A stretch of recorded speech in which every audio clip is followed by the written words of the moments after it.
Never start a business without understanding how to run the business. So these were words from a wise man that I saw recently. So this is a doctor that is retired now. In the 90s, he was a doctor and a serial entrepreneur. So while we're trying to look for partnerships for the We Fashion Impact project, it was one of the contacts that I was given.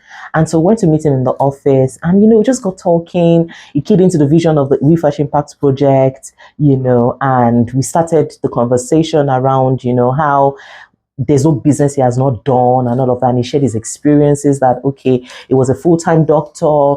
And then during his off time, there's no business he hasn't done. He has done horticulture. He has done farming. In fact, he has done a lot of things. He has done logistics business, and all of that, transportation and so many other businesses, So I was listening to him just, speak, and I was wondering what business would have been back then where there was no technology, no phones and all of that. How hard would it have been to actually run multiple businesses? And he was saying, he kept on sharing his experiences, and there was one that caught my attention. He said there was a time like that. I had a very big farm. He planted yam, like many tubers of yam. So he harvested them and then took them to a market in Ibadan, Oji Market.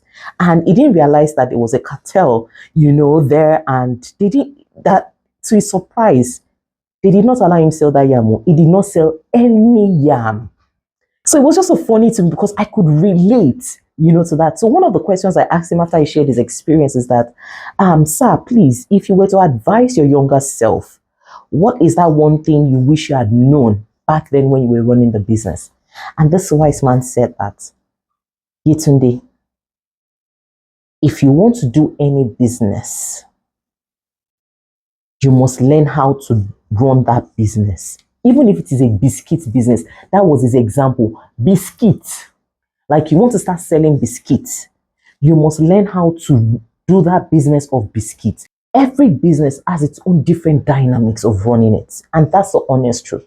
And that's one big mistake that a lot of business owners make. Oh, you see your friend is doing well in fashion especially. Oh, I want to do what she's doing. It's not just to sew, it's not just to get tailors. My darling sister, go and look around. How many of them have scaled that business beyond 2 years or 5 years or even 1 year sometimes? There are a lot of things that needs to be done. And that's why even in Yetroselane Fashion Academy, we make sure that if you want to start any business, like the fashion business, we have a course that we call the How to Run a Clothing Line. Before you even think about setting up that any business, you must take that course alongside many other courses. Why did I have to shut my business? I won't stop sharing that because that's my reality. That's what, opened my eye to, doing things the way I do them now and how I've been able to scale Yetroselane internationally.